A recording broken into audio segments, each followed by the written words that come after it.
Halo, assalamualaikum warahmatullahi wabarakatuh. Jumpa lagi teman-teman. Saya Haikal Fawaid, mahasiswa Gizi UIN Wali Songo Semarang, Fakultas Psikologi dan Kesehatan.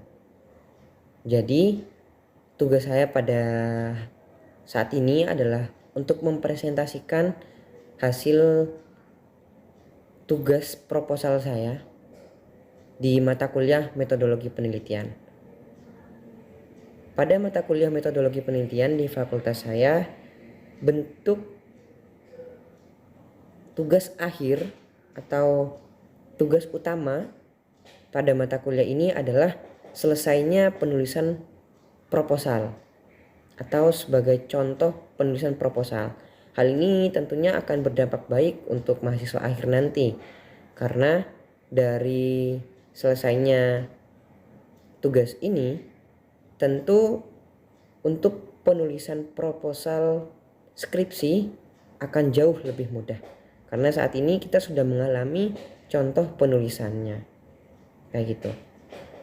Nah, pada kali ini tugas yang saya buat adalah judulnya implikasi konsumsi kopi bagi remaja putri terhadap penurunan berat badan dan lemak tubuh.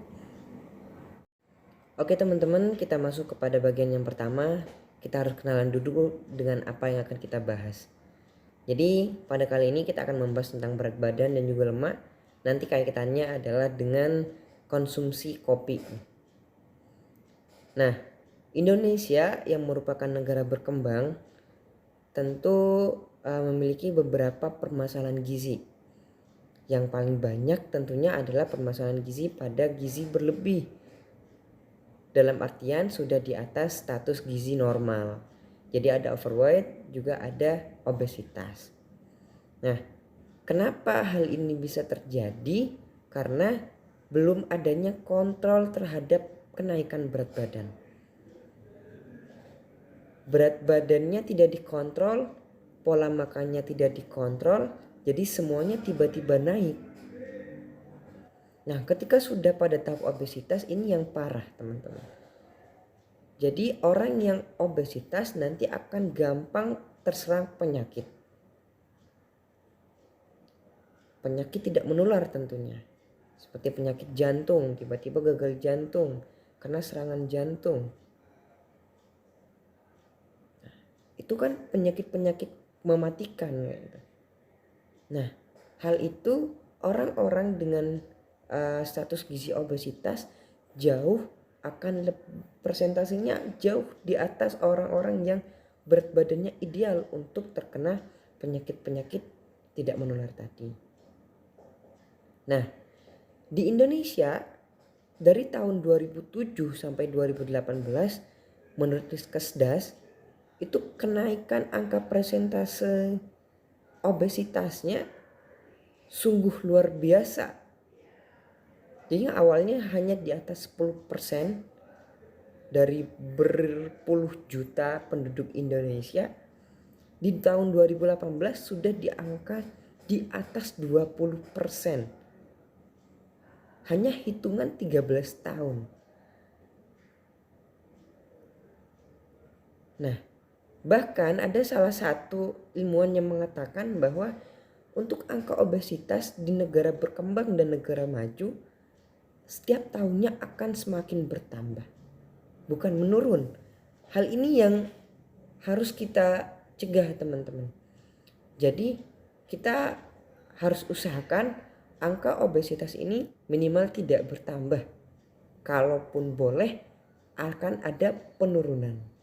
Baik, kita kerucutkan kepada remaja putri karena responden atau subjek kita adalah remaja putri. Remaja putri selama tahun 2007 sampai 2013 itu juga sudah ada kenaikan. Bahkan parah banget. Dari 13,9 menuju 32,9%. Bayangin 10 bahkan 20% ya, hampir 20% dalam hitungan 6 tahun. Dalam hitungan 6 tahun angka obesitas pada remaja putri meningkat pesat. Hal ini banyak faktor tentunya yang akan mempengaruhi tentang obesitas ataupun kenaikan berat badan. Faktor yang pertama pada obesitas itu ada faktor genetik, teman-teman. Kalau bapak, ibu, atau orang tua teman-teman di sini mengalami obesitas, ada kemungkinan anaknya akan juga mengalami obesitas. Akan tetapi untuk faktor genetik ini tidak begitu banyak berpengaruh ditimbang pengaruh yang diakibatkan karena pola makan dan pola hidup. Jadi pola hidup yang tidak baik, yang cuma makan tidur tanpa adanya olahraga, akan mempercepat teman-teman mengalami penambahan berat badan. Karena apa? Karena teman-teman hanya mengasup, hanya menambah energi tanpa mengeluarkannya. Walaupun selama kita tidur, tubuh ini akan mengalami metabolisme. Jadi akan tetap berproses, akan tetap ada energi yang kita keluarkan selama tidur. Akan tetapi itu tidak sebanding dengan apa yang kita asup, apa yang kita makan. Nah, hal ini yang akan menyebabkan penumpukan lemak terjadi. Ketika penumpukan lemak terjadi berlebih dan itu tidak kita keluarkan sebagai energi, ya kita tidak gunakan, akan terjadi obesitas. Begitu juga pola makan yang tidak teratur. Pola makan yang tidak teratur dan pola makan sembarangan, kita banyak makan lemak, hal-hal yang berlemak, terus makan makanan junk food, makanan yang tidak sehat, tentu akan banyak pengaruhnya terhadap obesitas atau kenaikan berat badan. Nah, beda lagi nih kalau seumpama nanti diimbangin dengan olahraga yang cukup, olahraga yang teratur. Nah, tentunya sekarang pada saat ini orang-orang yang care terhadap berat badan mereka sudah banyak. Akan tetapi sering juga mengalami kesalahan dalam pola dietnya. Sering juga diet diartikan sebagai penurunan berat badan. Padahal dalam arti katanya diet itu bukan untuk penurunan berat badan, tapi lebih ke pengaturan pola makan. Jadi makan makanan yang sehat, diatur berapa gram yang harus kita asup. Itu adalah diet. Nah, remaja putri di Indonesia tentu harus care dengan penambahan berat badan. Karena mereka banyak remaja putri mengidam-idamkan tubuh yang ideal. Tubuh yang langsing biasanya. Bahkan banyak yang takut untuk mengasup makanan-makanan yang berlemak. Hal ini juga tidak bagus sebenarnya, teman-teman. Karena ketakutan untuk mengasup makanan akan berpengaruh buruk pada badan kita. Akan membatasi badan dalam asupan menu-menu tertentu. Padahal tubuh ini kompleks, jadi tidak hanya karbohidrat dan protein aja yang harus kita asup, tapi juga ada lemak, walaupun kita mengasupnya harus sesuai takaran. Yang paling penting yang harus ditanamkan adalah mengasup asupan apapun boleh, asalkan sesuai dan pas atau proporsional. Itu saja. Nah, angka obesitas kita naik dari 2007 sampai 2013 untuk remaja putri. Kenaikannya lebih daripada 20%. Trending untuk konsumsi saat ini, untuk makanan saat ini, makanan dan minuman, sudah lebih banyak kepada tren nongkrong, ngopi-ngopi. Pada remaja-remaja, antara remaja putra ataupun remaja putri, sekarang zamannya lagi nongkrong nih. Habis nugas, bahkan nugas pun sekarang di tongkrongan. Pesennya kopi, tapi kopinya bukan kopi pahit, lebih kepada kopi susu. Nah, hal ini yang ingin saya bahas. Saya ingin membahas tentang asupan kopi terhadap penurunan berat badan. Apakah ini bisa sebenarnya? Kopi itu kita asup dan kopi dapat menurunkan berat badan. Apakah benar atau seperti apa? Nah, tentunya akan kita bahas di slide saya. Kita overview dulu tentang kopi nih. Jadi apa sih sebenarnya kopi? Yang teman-teman tahu tentang kopi. Kopi kan cuma sebuah biji nih sebenarnya. Biji dari pohon kopi. Walaupun banyak macamnya kopi. Di gambarnya saya kasih kopi dengan busa love ya. Sekarang udah zamannya latte art ya. Jadi kopi dilukis-lukis dan ada seninya. Dan itu menambah nilai jual dari minuman kopi. Nah, kopi yang punya beberapa macam itu ada beberapa spesies ya yang terkenal. Ada Arabica, ada Robusta. Arabica yang terkenal dengan kepahitannya. Terus Robusta yang terkenal dengan sedikit kecutnya. Tentu kandungan-kandungan dari masing-masing kopi itu berbeda-beda. Dalam artian bedanya adalah di takarannya, di persentasenya. Ini misal di sini kita punya kafein nih, kafein di kopi. Berapa persen sih untuk kafein yang ada di kopi Robusta 100 gram misal, kopi Arabica 100 gram. Di dalam kopi itu sebenarnya terdapat beberapa zat kimia yang memang berfungsi dan dibutuhkan oleh tubuh kita. Ada kafein, ada asam klorogenat, ada melanoidin, ada lemak kopi pun, dan ada tanin juga.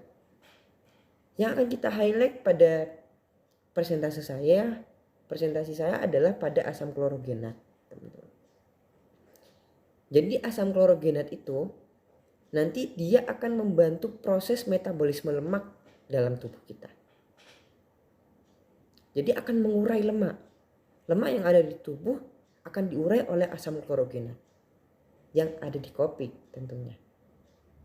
Akan tetapi di sini apakah dalam penyajian kopi asam klorogenat ini akan utuh seperti biji kopi awalnya? Karena kalau kita ketahui asam klorogenat itu lebih identik dengan kopi hijau. Sedangkan yang biasa diasup oleh remaja-remaja sebagai campuran dari kopi susu itu adalah kopi yang sudah disangrai atau di roasting ya. Bahasa gaulnya saat ini di roasting. Nah, tentunya di sini selama proses dari kopi hijau dijemur, di roasting, dipilih dulu ya biji yang bagus, kemudian mengalami roastingan, nanti akan muncul dia black atau medel atau apapun lah.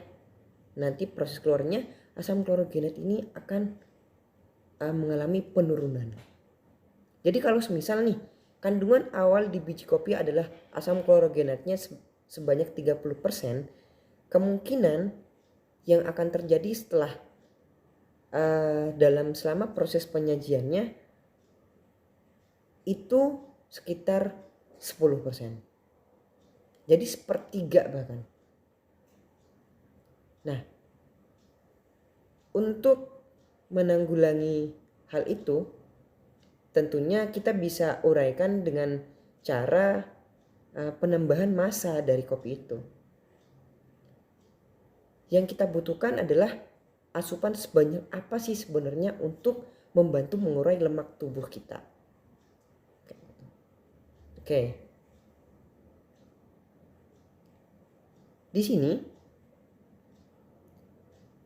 kopi hitam tentunya sudah diolah terlebih dahulu.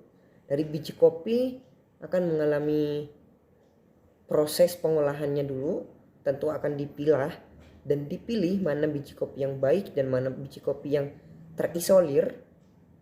dan akan mengalami degradasi dan akan dibuat produk yang lain. Nah, kemudian di pengolahan ini sampai ke biji kopinya dalam bentuk warna apa. Biasanya hitam atau black atau cukup deep green kopi ya. Kemudian kita seduh. Seduhnya dengan cara seperti apa?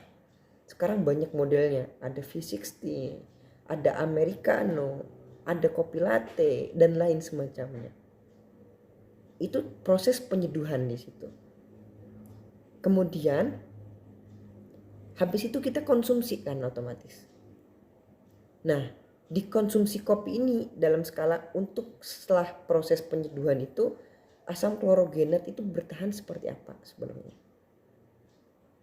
Nah, ketika kopi kita konsumsi otomatis akan terjadi metabolisme di dalam tubuh. Nah, metabolisme semakin cepat atau sebenarnya tidak terbentuk lemak dan akhirnya akan berpengaruh terhadap penurunan berat badan kita. Ini kerangka teorinya. Nah, jadi konsep yang akan saya pakai nanti adalah saya nanti akan mengukur beberapa remaja putri penikmat kopi. Saya ukur berat badannya dan juga lemak tubuhnya. Nah, habis itu datanya saya olah, saya bandingkan dengan data dari berat badan dan lemak tubuh orang-orang atau remaja putri yang tidak menikmati kopi. Nah, sehingga dapat dimunculkan kesimpulan dengan hipotesis 0, berarti hipotesis kalau misal ditolak adalah tidak terdapat pengaruh konsumsi kopi terhadap penurunan berat badan dan lemak tubuh. Kemudian kalau hipotesis awal atau hipotesis satunya terdapat pengaruh konsumsi kopi terhadap penurunan berat badan dan lemak tubuh. Oke, jadi di sini metode penelitian saya yang saya pakai adalah dengan desain cross seksional. Dengan cara apa? Saya nanti akan melakukan sampel random sampling, teman-teman. Jadi di sini saya tinggal sebar dengan pakai kuesioner ya di Google Form. Pengisiannya secara online, alatnya nanti saya pakai Google Form dengan isi kuesioner. Tentunya di situ sudah terdapat cara pengisian, terus ketentuan-ketentuannya dan juga beberapa pertanyaan yang udah terstruktur dan pernyataan yang terstruktur juga. Jadi random siapapun remaja putrinya silahkan, yang penting di situ ada data dirinya. Nanti akan ada form pengisian data diri dulu, terus ada cara untuk mengisi kuesionernya dan lain-lain. Nah, kalau kita breakdown dari judul yang saya buat tentang implikasi konsumsi kopi bagi remaja putri ya terhadap penurunan berat badan dan lemak tubuh. Nah, di sini variabel bebasnya adalah konsumsi kopi. Jadi berapapun mereka mau mengkonsumsi kopi silahkan, karena ini adalah yang tidak kami tentukan. Konsumsinya berapapun silahkan. Jenis variabel ini merupakan jenis nominal karena munculnya adalah antara suka dan tidak suka, kayak gitu. Nah, konsumsi kopi ini kan merupakan kebiasaan sebenarnya, kebiasaan mengkonsumsi minuman kopi dan segala produknya. Pokoknya produk kopi yang dalam bentuk minuman. Nah, jadi nanti konsumsi kopi jumlahnya pun akan dapat diketahui di dalam kuesioner. Itu variabel bebas. Kemudian variabel terikatnya yaitu berat badan dan lemak tubuh. Karena nanti variabel berat badan dan lemak tubuh ini akan dipengaruhi oleh konsumsi kopi tadi. Seperti apa pengaruhnya? Nanti akan muncul di data. Nah, berat badan dan lemak tubuh ini mereka dua-duanya sama jenis ordinal. Karena hasilnya adalah saya kelompokkan menjadi kurus ataupun normal ataupun berlebih atau overweight ya, dan juga obesitas.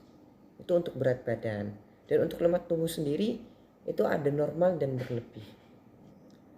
Dari dua variabel ini teman-teman, kalau kita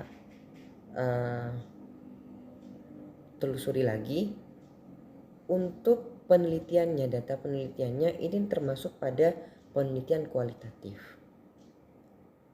dengan variabel nominal ordinal. Kualitatifnya itu korelatif ya, kita akan mengkorelasikan antara yang suka kopi, remaja yang suka kopi dengan remaja yang tidak suka kopi. Nah, berat badannya mereka akan dikorelasikan, lemak tubuhnya mereka akan dikorelasikan. Nah, variabelnya di sini adalah nominal dan ordinal, sehingga uji yang cocok untuk uji data pada penelitian saya ini adalah uji eta. Seperti itu. Nah, mungkin itu aja yang bisa saya dapat sampaikan terkait proposal yang telah saya buat pada mata kuliah metodologi penelitian. Sebenarnya masih banyak kekurangan pada proposal yang saya buat, terutama pada metode yang saya pakai. Di sini saya pakai cross seksional karena saya pengen ngejar lebih gampangnya, walaupun sebenarnya ini kurang proporsional untuk penelitian yang sifatnya adalah efek dari sesuatu hal. Alangkah lebih baik mungkin nanti saya mungkin bisa perbaiki untuk kedepannya, untuk bisa dilakukan dengan metode eksperimental. Dan karena di sini variabelnya adalah berat badan dan juga lemak tubuh, yang mana faktor-faktor yang harus dikontrol agar tidak bias itu banyak banget, termasuk adalah faktor olahraga tadi, faktor stres, dan juga faktor pola makan. Nah, alangkah lebih baik kalau subjeknya tidak terhadap manusia. Alangkah lebih baik terhadap hewan percobaan. Contoh adalah mencit. Nah, mungkin itu bisa. Nah, untuk saran-saran yang teman-teman temukan entah itu pada presentasi saya ataupun pada proposal yang saya buat, silakan bisa ditulis di kolom komentar. Terima kasih. Kurang lebihnya saya mohon maaf. Wassalamualaikum warahmatullahi wabarakatuh.